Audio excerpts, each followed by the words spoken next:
Hi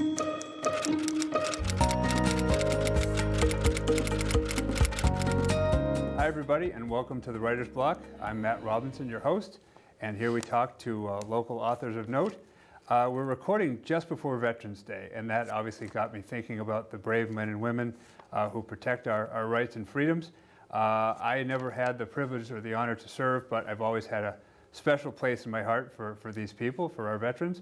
And in fact, I actually write a column called Veterpreneurs in Veterans Business Network, where I talk about veterans who, after coming home, have started their own businesses and are really making new strides. And as you might have seen on another television station in town, my daughters have been making knitting things for charities, and they're actually giving to the veterans tomorrow. So we're all looking forward to that. In that theme, I'm really honored and privileged to have our guest Tom Keating, who is a proud veteran. And while I know that all veterans have interesting stories, I found Tom's particularly interesting in that he started his career in the seminary, went from there to the military, then went into technology, and in the meantime, after the military, was a conscientious objector. So a number of interesting twists and turns there. Upon coming back to this area, he went to BU and completed his master's in education, so School of Education. That's where I got my degree too. So I'm a proud terrier. And then he taught at Brooklyn High School for a number of years. So a number of different careers. In addition to all that, he worked at DEC and Wang and deeply in Honeywell, all over the technology sector. Quite an explored life, and we're really happy to have you here, Tom, to talk about your book, Yesterday's Soldier, which tells at least a good part of that story. Yeah, it covers the time when I was in seminary down in northeastern Massachusetts with a religious community called Congregation of Holy Cross. And I was heavily involved with the students, and it was something that was frowned upon. We were a semi-monastic order, and we weren't supposed to mingle with the kids. But I felt it was important that they saw me as somebody who they could talk to. And so as a result, I wasn't recommended for advancement to theology, and I had to leave the seminary. This was in 1968. Now that was the year, probably the most bloody year of the Vietnam War. And as I was literally going out the door, they told me that I would have to be reclassified as 1A, available for draft. Oh. And I thought that was kind of funny. So when I got home, we had a talk with my family about what to do, and one of my relatives was an Army recruiter, and he went down the whole list of things for me, and he said, you know, basically, if you join the Army, you have a better chance of getting what you want to do. If you are drafted, you have no choice.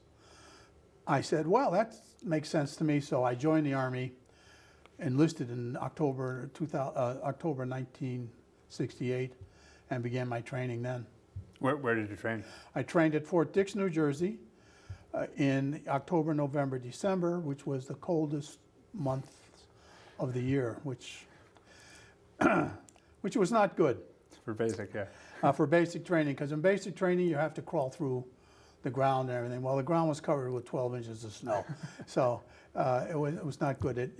In fact, it gave me pneumonia. I was in the Army hospital for a period of 7 weeks. Wow. Yeah, so that wasn't too good. Then after I got a little better, they sent me to infantry school down at Fort Jackson to learn how to become an infantryman. And that was learning all the weapons of the war. Rifles, in fact, they get just converted to M16s. And I did well with that. I did well with the machine guns and all this stuff. And then after that, they said, you know, you're a college guy. Why don't you go to officers candidate school? I said, well, okay. What are you going to say to the colonel? Right. And I went down to Fort Benning for my training as an officer candidate. So how was that? You know, you said as soon as you came out the door, you were told about your potential drafting. What was that transition like? I mean, going from seminary to military seemed It was very tough. It was a huge shift in my thinking and in what I was doing on a daily basis. In the seminary, we prayed all the time. In the Army, we swore all the time. All right? I wouldn't use the words, but it was darn this and darn that, and and people were shouting at me all the time and hitting me and making me do push-ups all the time. I had no time for myself. I was in a group, in a team, a fire team, and we did everything together. And this is the old Army, where you had barracks that were from World War I and very poorly heated, and everybody had to do the same thing. If somebody didn't do the same thing, everybody paid for it.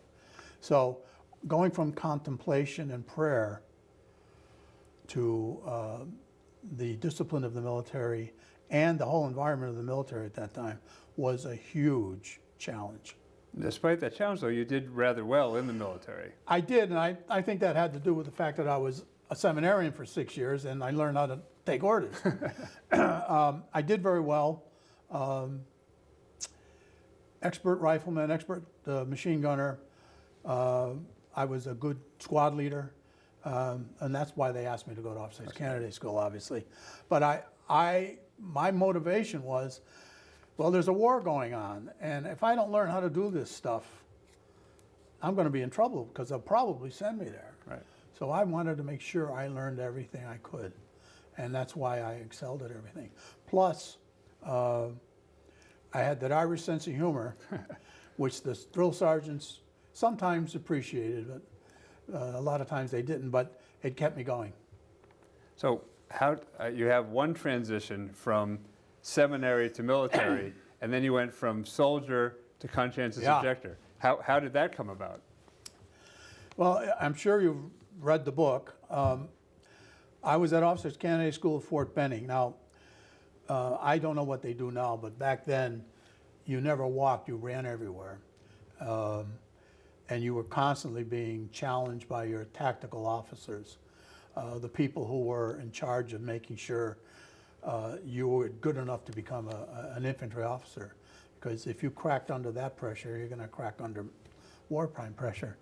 And so it was unrelenting, the pressure. And one day, as I was doing one of the boring details that they would assign us to, work details, all of a sudden I realized I'm not supposed to be here. I'm not supposed to kill somebody. And that was very frightening because here I am at Fort Benning. I'm in the Army.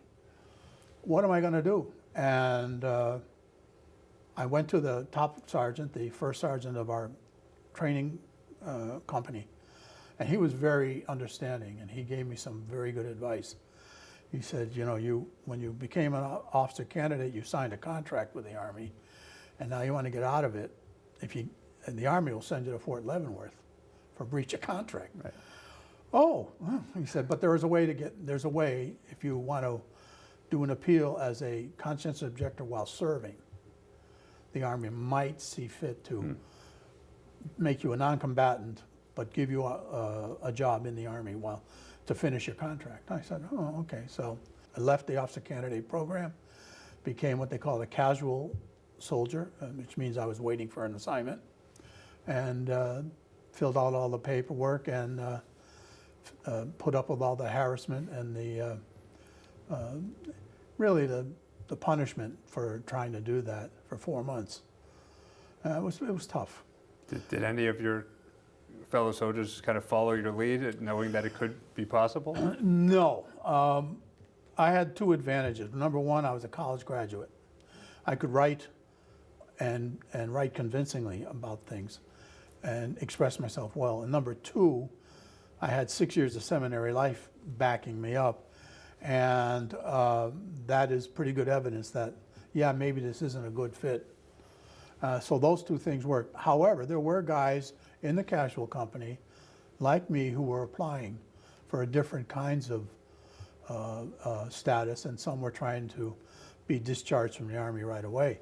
But I was the only one that was granted my non-combatant status out of 47 guys. Wow. Do you credit that to your writing ability? I credit that to my writing. I credit it to the fact that they had to see that 6 years in seminary, was a big influence for, I went in when I was 17, so I had a big influence there. Plus my college, I attended college while I was in the seminary, and all my college professors at Stonehill College down in Northeastern wrote wonderful, wonderful letters about me. So all that helped. Certainly. So that was a big transition. Now, when they gave me the non-combatant status, they were going to send me to Fort Sam Houston to be a combat medic, which I said, fine, I'll be saving lives, not taking lives. And so I expected to go to Fort Sam, and within 2 days the Army changed their mind and just, no, you're going to Vietnam. Oh, okay. So. In what capacity were you serving? Unassigned.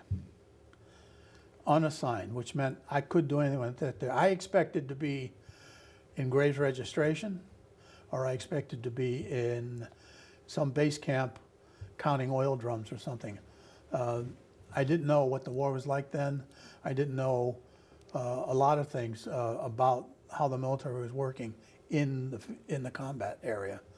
So I was expecting the worst, because while I was at Fort Benning waiting for the orders, I got a lot of the worst. I got a lot of harassment, I mean, I never got a weekend pass for 2 months.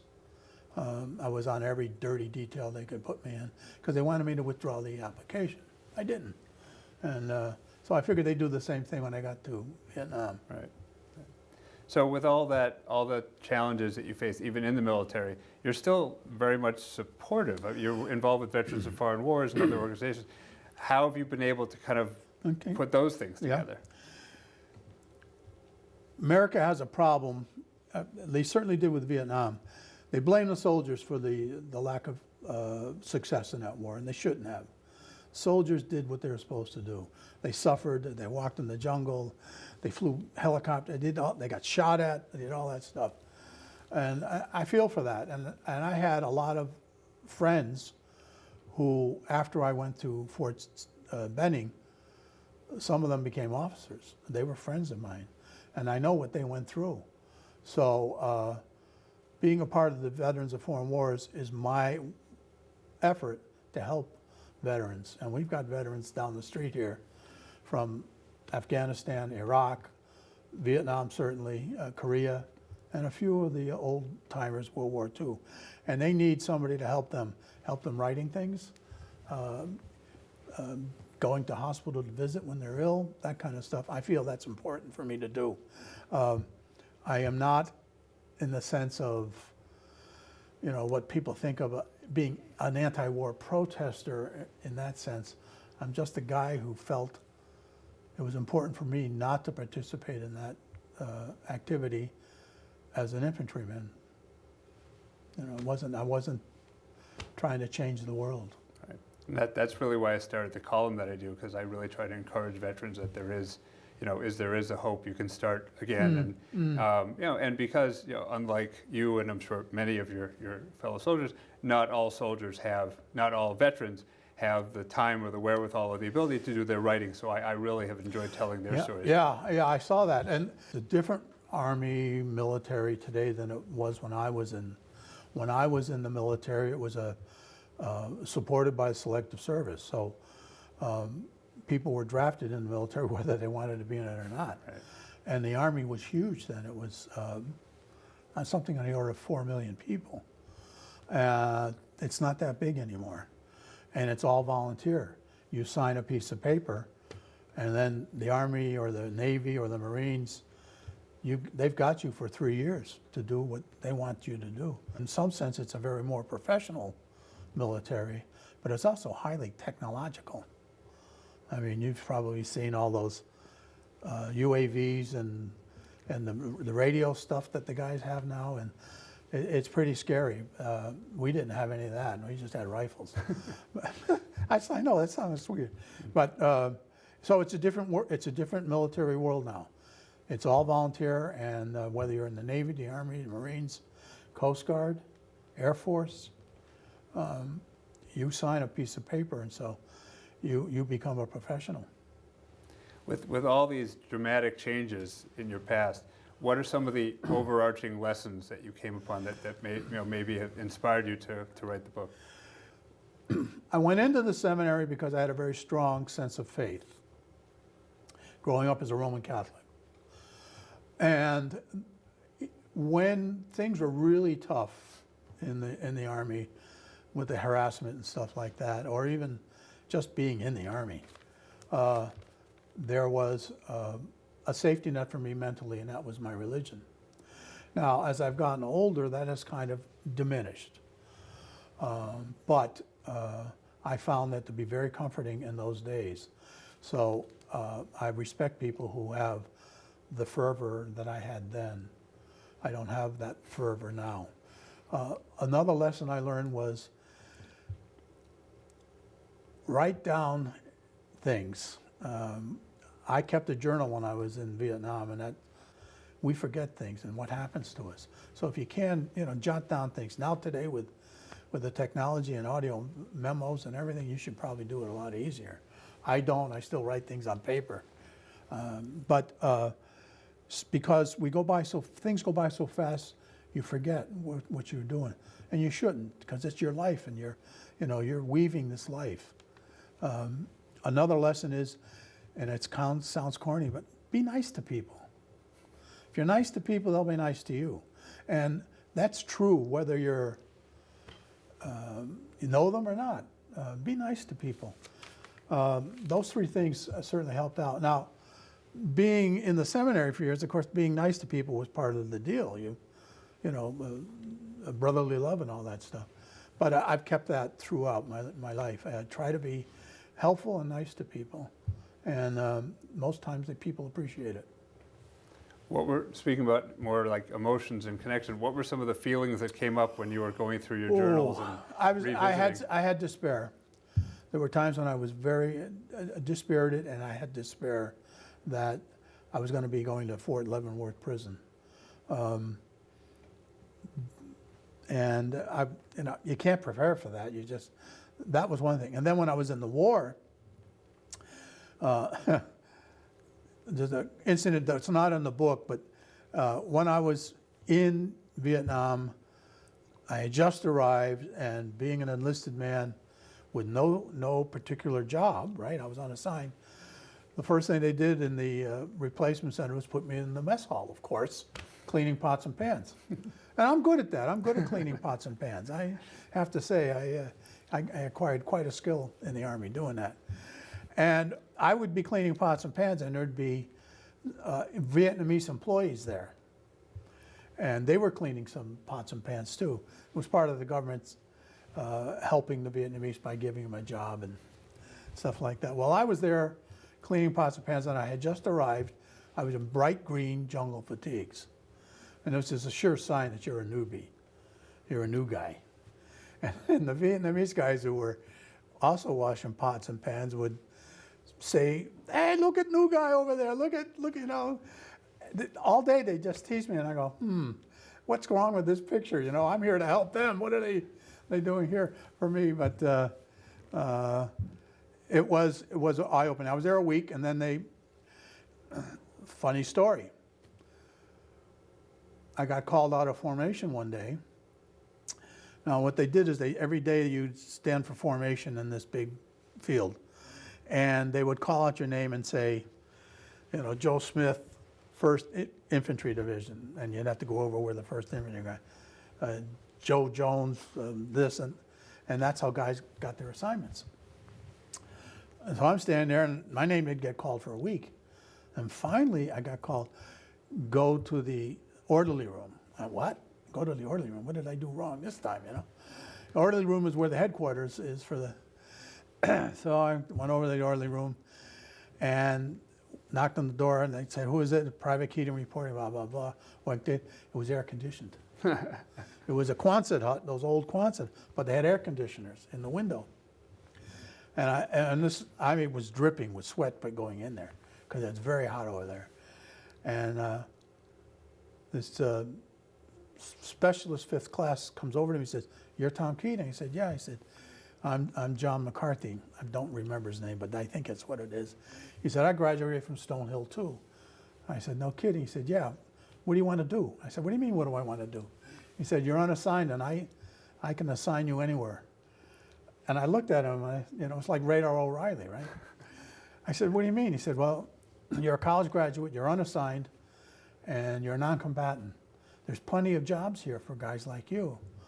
And I said, well, what do you got? Well, and that's how I got assigned to the headquarters unit for the command, the 1st Logistical Command. And my life was saved. I mean, I wasn't in the Graves registration. I wasn't counting oil cans at some fire base. I was in a relatively secure area. I had hot food every day, and so I had a pretty good life, except for the bombs and the rockets. Yeah, except for that, yeah. But everybody had those. Right. So how did you choose which chapters, as it were, to put in well, the book? that's a good story. If you want to talk about the ride, I've been writing this book for 14 years. As I remembered something, I jot it in a piece of paper.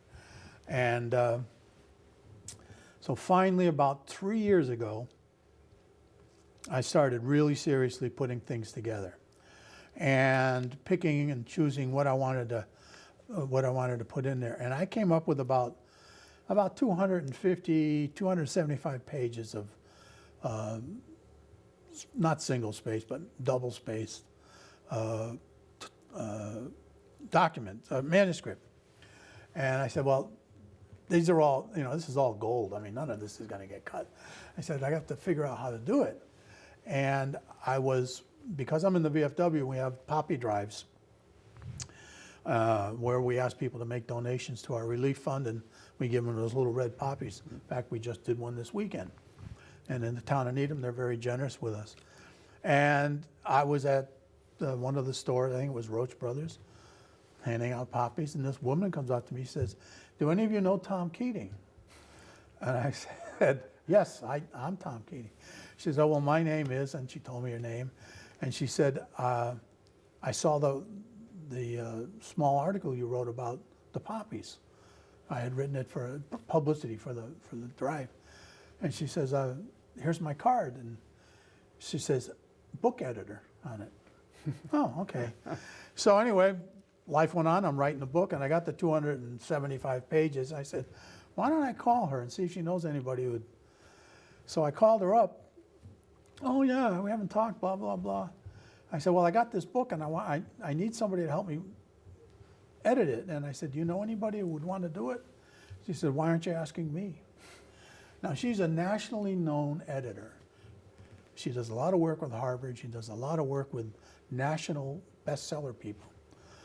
I said, oh, well, I don't think I can afford you. She said, well, worry about that. Let's go talk. So she helped me cut it down from 275 pages to 148. Yeah, that's and, tough. And she was good. She was hard, but she was good, and she was right. Got to tighten it up. You got to make it move. You got to make the story move. There are some things that people don't want to know about. There are other things people really want to know about, and you have to make that choice. And she also gave me some good tips on style. I thought I had a pretty good writing style because I did a lot of writing in my corporate work. But she said, well, it's a different kind of writing, and she was right. So she was very helpful, and we launched in 2020, January, and we're ready to go on the tour when the pandemic hit. Yeah. So, what the heck? Yeah, I've been doing a lot of Zoom presentations with. Yeah, I've been doing Zooms too. Yeah. But it's kind of good though, because I've done one in Switzerland, I've done one in Alaska. Oh, that's cool. Places I wouldn't otherwise have probably made it to. Right. Yeah. Yeah. Now you got to go there. Yeah. Now I got to get back on the horse. So it was and the way I write, and some guys will pull their hair out when they, oh, he's not a real writer. I usually write 2 hours in the morning, like bursts and things, and I have little notes that I made during the day before about an incident, and then I put it down on the computer. Then I look at it and I kind of massage it, make it a little better, but I know it needs work, and then I put it aside. That's how I do it. I don't write all day. I don't use a typewriter. I use a computer, a word processor, and then when I gather up enough of these little stories, I see where the similarities are and how it would work together in a larger story, and should I refer, that kind of writing. And I'm doing that now with my second book, which is about my 2 years of adjustment when I came out of the Army and out of the war. It's called, tentatively called Welcome Home, which is kind of a cynical thing because we weren't welcome home. Yeah, I was But- going to ask you if Oh, there's okay. a volume 2 in the works. Yeah, it is, and it's harder because I don't have a lot of paper memories to look at. I have to scrunch the brain and go back to the old computers I had, the old stuff I did in the old computers, and kick up some of the stuff. It was a lot harder. In the Vietnam book, I had my diary. My wife, who was my girlfriend at the time, saved all my letters. My brother saved all my letters, so I had something to, and that was really helpful. This is a little harder, but I do have the key milestones set, and now I just have to build around them. So just to kind of go back to the original theme, so many people say, I support the troops. Oh. And it's, it's nice to say sometimes has more meaning than not. What, as someone who lived it, what can people really do to, put their money or their whatever else where their mouth is and really do something good for these brave people? Another good question. I don't mind when people say thank you for your service. A lot of people do. A lot of veterans do, because you don't know what my service was. But I appreciate that you've gone that across the, make an effort to kind of share across each other. What can you do? You certainly can make donations to veterans organizations. Now, there are some veterans organizations I wouldn't go near with a 10-foot pole, because you get these phone calls at night, just hang up. The Veterans of Foreign Wars of the United States is the #1 veterans charity, and it's rated #1 by Charity Navigator. Wounded Warriors had some real problems. They are coming back. They might be somebody. Disabled American Veterans, your American Legion, those are places where they could always use money. And then right over here in the West Roxbury campus of the healthcare campus, or Westbury Hospital, there's an opportunity to donate there at the, I can't remember the name of it now, but there is a hotel that they have for families when somebody is very seriously ill in the Veterans Administration hospital, to stay there, no cost to them. Right. And that's a good charity too.